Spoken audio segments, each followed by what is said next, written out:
प्यारे बच्चों, आज की कक्षा में आप सभी का स्वागत है। आज हम एक कविता पढ़ेंगे।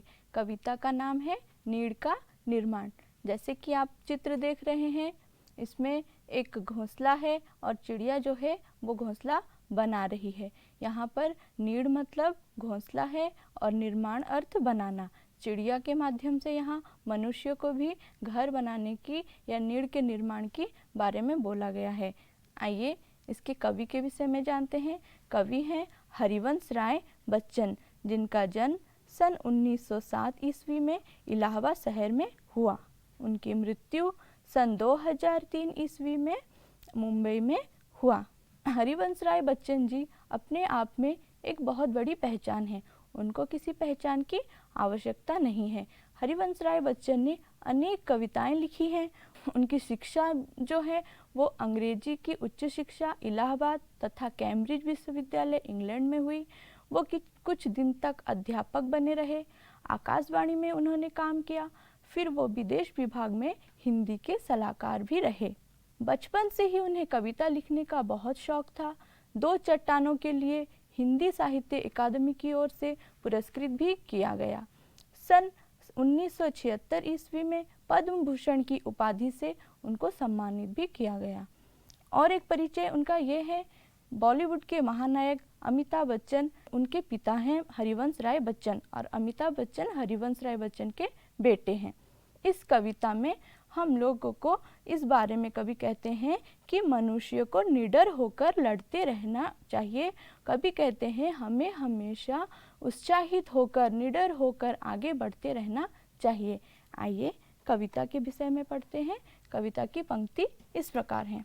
नीड़ का निर्माण फिर, नेह का आह्वान फिर, वह उठी आंधी की नभ में, छा गया सहसा अंधेरा, धूली धूसर बादलों ने भूमि को इस भांति घेरा। बच्चों, इस कविता में कुछ कठिन शब्द भी आते हैं। आइए उन कठिन शब्दों को कुछ देख लेते हैं। जैसे कि नीड़ मैंने पहले ही बताया है। नीड़ का अर्थ है घोंसला। नेह का अर्थ है स्नेह। आह्वान अर्थ बुलावा। आंधी अर्थ है तेज हवा। नभ आकाश। सहसा अचानक। बच्चों, आइए इस कविता की व्याख्या कर लेते हैं। नीड़ का निर्माण फिर, नेह का आह्वान फिर। नीड़ यानी कि घोंसला। तो प्यारे बच्चों, मैंने पहले ही बता दिया था आपको, नीड़ का अर्थ है घोंसला, निर्माण अर्थ है बनाना। तो नीड़ का निर्माण फिर यानी चिड़िया जो है उसका घोंसला अगर एक बार टूट जाता है तो उसे वो क्या करती है, बार बार बनाती है। एक बार उसका घोंसला पेड़ से गिर के टूट जाए या हवा में गिर के टूट जाए, कुछ भी कारण से अगर टूट जाता है, वो क्या करती है, उस घोंसले को वो बार बार बनाने की कोशिश करती है। तो मनुष्य को भी उसी प्रकार कवि कहते हैं कि अपने घोंसले को बार बार बनाते रहना चाहिए, यानी अपने घर को बार बार बनाते रहना चाहिए। नीड़ का निर्माण यानी उसका घर, चाहे घर टूट जाना अर्थ है घर में अगर मन मुटाव हो जाता है, आपस में लोगों में गुस्सा हो जाते हैं, तो घर जो टूट जाता है उस घर को बार बार बनाना चाहिए। स्नेह का आह्वान फिर, नेह का आह्वान मतलब स्नेह, प्यार से उस घर को बार बार बनाते रहना चाहिए। घर में चाहे कुछ भी हो, प्रेम और विश्वास से उस घर को हमें बार बार बनाना चाहिए। से नीड़ का निर्माण फिर, नेह का आह्वान फिर। बह उठी आंधी की नभ में, छा गया सहसा अंधेरा। बच्चों, तुम्हें पता है जब बारिश आती है तब क्या होता है, अचानक से काले काले बादल घिर जाते हैं चारों तरफ, तेज हवाएं चलने लगती है। बह उठी आंधी मतलब तेज हवाएं चलने लगी। बारिश आने वाली होती है तो हम देखते हैं आसमान में काले काले बादल आ जाते हैं और बहुत तेज हवाएं चलने लगती है। छा गया सहसा अंधेरा, सहसा अर्थ है अचानक से देखते हैं चारों तरफ अंधेरा छा गया है, चारों तरफ बादलों ने घेर लिया है। धूली धूसर बादलों ने भूमि को इस भांति घेरा। धूली धूसर यानी काले काले बादल ने चारों तरफ भूमि को घेर लिया है, तेज हवाएं चलने लगती हैं। फिर दूसरी लाइन में है, रात सा दिन हो गया फिर रात आई और काली, लग रहा था अब ना होगा इस निशा का फिर सवेरा। रात के उत्पात भय से भीत जन जन, भीत कण कण। आइए इसमें भी कुछ कठिन शब्द हैं, हम इसको देख लेते हैं। निशा, निशा का अर्थ है रात। उत्पात, उत्पात है उपद्रव मचाना। भीत, डरा हुआ। जन यानी कि लोग। तो इसकी व्याख्या इस प्रकार है, रात सा दिन हो गया, रात सा दिन हो गया यानी कि जब हमारे, आप सभी ने देखा होगा जब बारिश आती है तो क्या होता है, बादल जब उमड़ जाते हैं चारों तरफ, काले काले बादल जब छा जाते हैं, तब क्या होता है, जो दिन में जो बादल आते हैं वो जो है अंधेरे की तरह लगता है, यानी दिन भी जो है वो रात सा लगता है। रात सा अर्थ रात की तरह लगता है। तो दिन जो है रात सा दिन हो गया। फिर रात आई और काली, फिर रात आई मतलब फिर भयंकर रात जब आती है तो वो और भी घनी काली लगती है। रात तो ऐसे ही काली है, ऊपर से काले काले बादल घिर गए हैं, इसीलिए रात अति भयंकर यानी भयानक लगने लगती है। लग रहा था अब ना होगा इस निशा का फिर सवेरा। ऐसा लग रहा था कि ये जो रात आई है, ये जो अंधेरी रात है, इस रात का फिर कभी भी सवेरा नहीं होगा। यानी इस जो दुख का, यानी यहाँ पर रात को दुख के साथ तुलना की गई है। जैसे हमारे जीवन में दुख आता है, एक के बाद एक दुख आता ही जाता है, हमें उस समय ऐसा लगता है कभी कभी कि ये जो दुख हमारे जीवन में आए हैं, इस दुख का शायद कभी अंत नहीं होगा। उसी तरह बादल, जो काली रात आई है बरसात के दिनों में, ऐसा लग रहा था कि ये काली रात का फिर कभी सवेरा नहीं होगा। रात के उत्पात भय से, रात में जो उत्पात मचता है, उत्पात मतलब निशाचर जो उत्पात मचाते हैं, निशाचर यानी जो जीव जंतु रात में घूमते हैं, उनसे डर लगता है, क्योंकि काली रात में हमें ऐसे ही कुछ नहीं दिखता है। अंधेरी रात में लोग जो हैं भीत जन जन, लोग जो हैं डरे हुए हैं, बहुत ज़्यादा डरे हुए। भीत कण कण, उनके कण कण में, उनके प्रत्येक अंश में जैसे भय छुपा हुआ है, रात की वजह से वो डरने लगे हैं। फिर देखते हैं आगे। किंतु प्राची से उषा की मोहिनी मुस्कान फिर, नीड़ का निर्माण फिर, नेह का आह्वान फिर। इसमें कठिन शब्द है प्राची, प्राची यानी पूर्व दिशा, उषा यानी सुबह, मोहिनी आकर्षित, मुस्कान हल्की सी हंसी। किंतु जब सोच रहे थे लोग कि अंधेरी रात आ गई है, हमारे जीवन में दुख आ गया है, इसका कभी दुख कम नहीं होगा, हमारे जीवन में कभी खुशियाँ नहीं आएगी, उसी समय ऐसा होता है हमारे जीवन में दुख के बाद सुख आ ही जाता है। और ये संसार का भी नियम है कि दुख के बाद सुख आता ही रहता है। उसी तरह जैसे काली रात आती है, सुबह होना जरूरी है या सुबह होता ही है, उसी तरह मनुष्य के जीवन में अगर दुख आया है तो उसमें सुख जरूर आएगा। उसी तरह जब अंधेरी रात में लोग डरे हुए थे तो उस समय क्या होता है, प्राची से उषा की मोहिनी मुस्कान फिर, प्राची से यानी पूर्व दिशा से जो है उषा यानी सुबह जो है हल्के से मुस्कुराती है। जब सुबह का सूरज निकलता है बच्चों, तुम्हें पता है वो जो धूप हमारे ऊपर पड़ती है वो बहुत हल्की हल्की सी होती है, ऐसा लगता है कि सुबह हंस रही है। वैसे तो सुबह हंसती नहीं है, लेकिन उसमें जो उसकी जो कोमल किरणें हमारे ऊपर गिरती हैं तो हमें ऐसा लग रहा है जैसे सुबह जो है वो पूर्व दिशा से उठकर मुस्कुरा रही है। यानी दुखों के बाद सुख आ रहा है, हल्का हल्का सुख आने का आभास हो रहा है। नीड़ का निर्माण फिर, नेह का आह्वान फिर। जो है कवि कह रहे हैं स्नेह और प्रेम का आह्वान हम बार बार करेंगे, बार बार हमारे परिवार के मन मुटाव को दूर कर आगे जीवन में बढ़ेंगे। बह चले झोंके की कांपे भीम कायाबान भूधर, जड़ समेत उखड़ पुखड़ कर गिर पड़े टूटे विटप वर। हाय तिनकों से विनिर्मित घोंसलों पर क्या ना बीती, डगमगाए जबकि कंकड़ ईंट पत्थर के महल घर।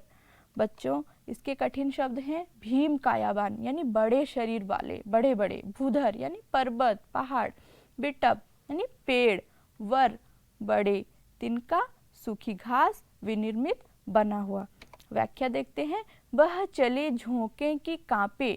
जब बहुत तेज आंधी तूफान आती है तब क्या होता है, भीम कायाबान भूधर यानी बड़े शरीर वाले जो पहाड़ हैं वो भी थर्राने लगते हैं, वो भी हिलने लगते हैं।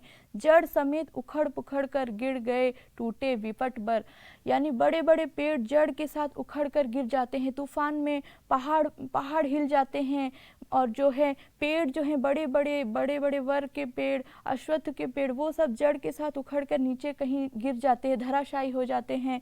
हाय तिनकों से विनिर्मित घोंसलों पर क्या ना बीती। हाय कवि दुख कर रहे हैं, हाय चिड़िया का जो इतना छोटा सा घोंसला है, इतना छोटा सा घर है, उस पर क्या बीत रही होगी। ये जो इतना आंधी तूफान आया है इसमें बेचारी छोटी सी चिड़िया उसके घर को, उसके छोटे से घोंसलों को कभी बचा नहीं पाई होगी। डगमगाए जबकि कंकड़ ईंट पत्थर के महल।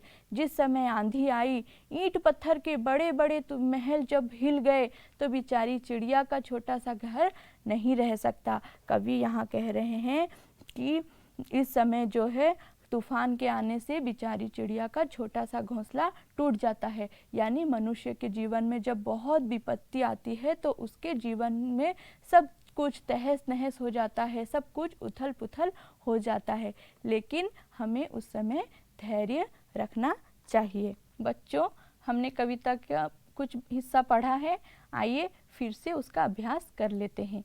पहले जो हम पंक्ति ने हमने पढ़ा कि जो नीड़ का निर्माण जो करने कह रहे हैं, उसमें पहले कवि कह रहे हैं कि मनुष्य रूपी पक्षी अपने घर का निर्माण बार बार करता है। आपस में मतभेद हो जाने पर भी वो स्नेह और विश्वास से अपने परिवार को बार बार जोड़े रखता है।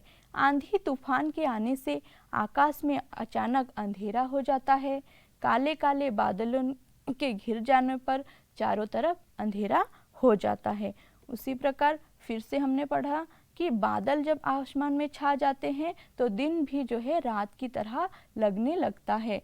रात और भी काली और भयानक लगने लगती है। ऐसा लग रहा था कि इस भयानक रात का कभी अंत नहीं होगा। अंधेरी रात से प्रत्येक लोग भयभीत हो गए थे, उनके कण कण में भय छुपा हुआ था। फिर क्या होता है, उसी समय रात के घने अंधेरों के बीच में पूर्व दिशा से सुबह मुस्कुराने लगती है। यह फिर से नए जीवन की प्रेरणा देती है। कवि आंधी तूफान में टूटे घर के निर्माण के लिए बार बार कहते हैं, आपस में स्नेह और प्रेम का आह्वान करने को बार बार कहते हैं। तूफान में हवा के झोंके से धरती कांपने लगती है। धरती के साथ साथ बड़े बड़े पर्वत, पेड़ सब जो है हिलने लगते हैं और पेड़ तो जड़ के साथ उखड़कर गिर जाते हैं। इस समय तिनके से बना हुआ कमजोर घोंसला भी टिक नहीं पाता है और ईंट पत्थर के बड़े बड़े महल घर भी धराशायी हो जाते हैं, यानी तूफान में टूटकर गिर जाते हैं या डगमगा जाते हैं, हिलने थर्राने लगते हैं। ठीक है बच्चों।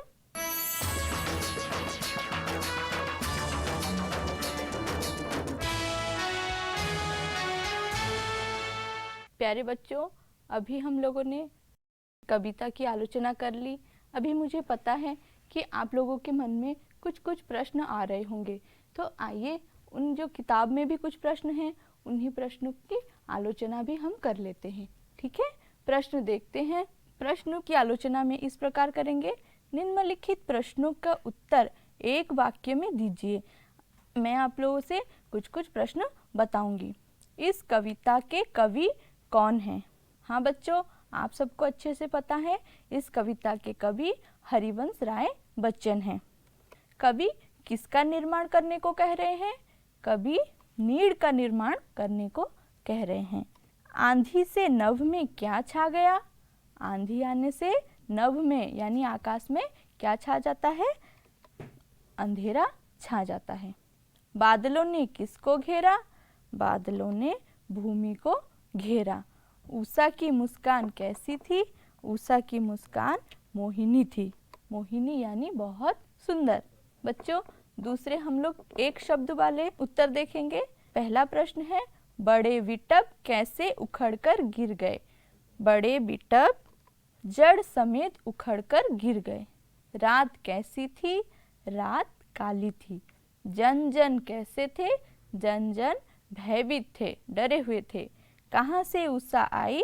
उषा प्राची की दिशा से आई, यानी प्राची से उषा आई। घोंसले किससे बने हुए थे? घोंसले तिनकों से बने हुए थे।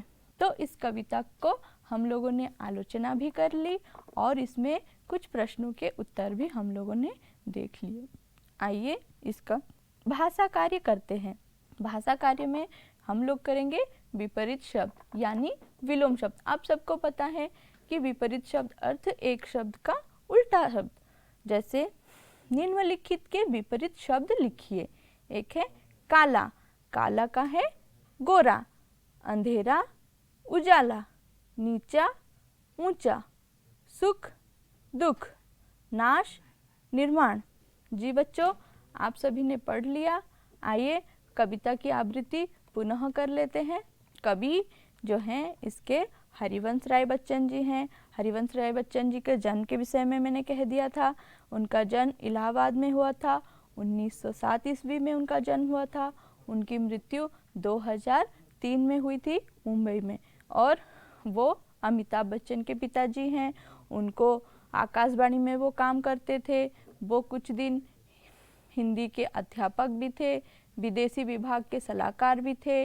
उनकी उच्च शिक्षा कैम्ब्रिज विश्वविद्यालय में हुई है। कैम्ब्रिज विश्वविद्यालय इंग्लैंड में है और इलाहाबाद में भी उन्होंने कुछ समय पढ़ाई की है। तो चट्टानों के लिए उनको साहित्य अकादमी की पुरस्कार भी दिया गया है। उनको सबसे बड़े पुरस्कार पद्म भूषण की उपाधि से भी सम्मानित किया गया है। और इस कविता में कवि जो है मनुष्य को चिड़िया के माध्यम से मनुष्य को बोल रहे हैं। यहाँ चिड़िया का उदाहरण लेते हुए कवि कह रहे हैं कि हम लोगों को अपना घर बार बार बनाते रहना चाहिए। हमारे जीवन में चाहे जितना भी दुख आए, हमें आगे बढ़ते रहना चाहिए। और कवि कहते हैं कि जीवन में जो है बहुत सारे तूफान, बहुत सारे दुख आते रहते हैं। उन तूफान में हमें विचलित नहीं होना चाहिए। उसे विचलित ना होकर हमें मन में क्या करना है? उत्साह जगाना है, निडर रहना है, हिम्मत करके बार बार आगे बढ़ते रहना चाहिए। घंघोर काले बादल जीवन में घिर जाते हैं, उस पर भी हमें क्या करना है? थोड़ा सा भी विचलित नहीं होना है और उनसे लड़ने के लिए हमें क्या करना है? सुख की खोज करती रहने चाहिए। उसी तरह से सारांश में और एक बार थोड़ा सा बता देती हूँ। हरिवंश राय बच्चन चिड़िया के माध्यम से बताते हैं कि व्यक्ति रूपी चिड़िया को सदा अपने जीवन रूपी नीड़ का निर्माण करते रहना चाहिए। फिर चाहे भयंकर आंधी तूफान आए, सब और विनाश मच जाए, पेड़ जड़ से उखड़कर भूमि पर गिर जाएं, उसे सदैव निडर होकर लड़ते रहना चाहिए। उसके जीवन में क्या होना चाहिए कि वो कभी ना डरे, वो हमेशा आगे बढ़ता रहे, आगे बढ़ता रहे। जीवन में वो कभी भी पीछे नहीं हटना चाहिए, ये कवि कह रहे हैं। आप लोगों के भी जीवन में कुछ दुख कष्ट आते होंगे, ऐसा तो सबके जीवन में आता है। तो उसमें क्या होता है, हम लोग उस दुख के समय में क्या करते हैं? विचलित हो जाते हैं। दुख सबके जीवन में आता है, आंधी तूफान सबके जीवन में आती है। हम विचलित होकर क्या करते हैं? डर जाते हैं। हम क्या करते हैं? आपस में हमारे भीतर जो दुख है, कष्ट है, हम उसमें टूट जाते हैं। तो कभी यहाँ पर चिड़िया के माध्यम से कहते हैं कि छोटी सी चिड़िया है वो, उस छोटी सी चिड़िया का कोई भी ये आकार नहीं है, फिर भी वो हमें जीवन में हमेशा जोड़े रखती है। मतलब कि कहने का अर्थ ये है, चिड़िया छोटी सी है लेकिन वो जो बार बार अपने घोंसले का निर्माण करती है, वही इस कविता की मूल भावना है। वही यही है कि जो चिड़िया है, जिस प्रकार छोटी सी चिड़िया वो बार बार टूटे हुए घर को बनाए रखती है, बना रही है, सदा बनाती है, उसी तरह मनुष्य जो है थोड़े से दुख में टूट कर बिखर जाता है। उसे बिल्कुल भी नहीं बिखरना है, उसे बार बार अपने घर का निर्माण करते रहना चाहिए। यानी अपने दुखों से, अपने कष्टों से बार बार लड़ते रहना चाहिए, कभी भी वो पीछे नहीं हटना चाहिए। मनुष्य का जीवन हमेशा आंधी तूफान से घिरा रहता है, हमेशा उसके जीवन में बहुत परेशानियां आती हैं, उसमें उसका जीवन पूरी तरह से बिखर जाता है, पूरी तरह से बर्बाद हो जाता है। फिर भी उषा की मुस्कान की तरह, जैसे रात के बाद सुबह होती है, उसी तरह से उसे क्या करना चाहिए, बार बार सुबह की तरह अपने सुखों की खोज करनी चाहिए। जब उसके जीवन में सुख आएगा तो वो क्या करेगा, हल्की सी सुखों की खोज उसे करते रहना चाहिए। जैसे काली रात के बाद सुबह मुस्कुराती है, उसी तरह मनुष्य के जीवन में भी अगर दुख आया है तो सुख वो जरूर आएगा उसके जीवन में। हम लोगों ने प्रश्न उत्तर भी कर लिए और आलोचना भी कर ली। मैं फिर से प्रश्नों की आलोचना आपसे कर देती हूँ कि इस कविता के कवि कौन है। इस कविता के कवि हरिवंश राय बच्चन हैं। कवि किसका निर्माण करने को कह रहे हैं, कवि नीड़ का निर्माण करने को कह रहे हैं। आंधी से नभ में क्या छिप गया, आंधी से नभ में जो है अंधेरा छा गया। बादलों ने किसको घेरा, बादलों ने भूमि को घेरा। उषा की मुस्कान कैसी थी, उषा की मुस्कान मोहिनी थी। उसी तरह एक शब्द वाले प्रश्न की आलोचना फिर से करेंगे। बड़े विटप कैसे उखड़ कर गिर गए, बड़े विटप जड़ समेत यानी जड़ के साथ उखड़ कर गिर गए। रात कैसी थी, रात काली थी। जन जन कैसे थे, जन जन भयभीत थे। कहाँ से उषा आई, प्राची से उषा आई। प्राची यानी पूर्व दिशा। घोंसले किससे बने थे, चिड़िया के जो घोंसले हैं वो तिनकों से बने थे। उसी प्रकार भाषा कार्य फिर से देखते हैं। भाषा कार्य में है विपरीत शब्द हम कर रहे थे। विपरीत शब्द यानी विलोम शब्द। काला, काला का विपरीत गोरा यानी सफेद भी कह सकते हैं। अंधेरा उजाला, नीचा ऊंचा, सुख दुख, नाश यानी विनाश उसका उल्टा हुआ निर्माण। और सारांश फिर से देखते हैं। हरिवंश राय बच्चन चिड़िया के माध्यम से बताते हैं कि व्यक्ति रूपी चिड़िया को सदा अपने जीवन रूपी नीड़ का निर्माण करते रहना चाहिए। फिर चाहे भयंकर आंधी तूफान आए, सब और विनाश मच जाए, पेड़ जड़ से उखड़कर भूमि पर गिर जाए, उसे सदैव निडर होकर लड़ते रहना चाहिए। प्यारे बच्चों, आज आप सभी ने इस कक्षा में कविता के विषय में पढ़ा, कवि के विषय में पढ़ा, कविता में आए कठिन शब्दों को देखा, उनकी आलोचना की और उसमें आए भाषा कार्य को किया, प्रश्नोत्तर की आलोचना हुई। आज और इसका जो दूसरा हिस्सा है वो दूसरी कक्षा में पढ़ेंगे। आज के लिए जो आप लोगों ने ध्यानपूर्वक सुना, इसके लिए आप सभी का धन्यवाद।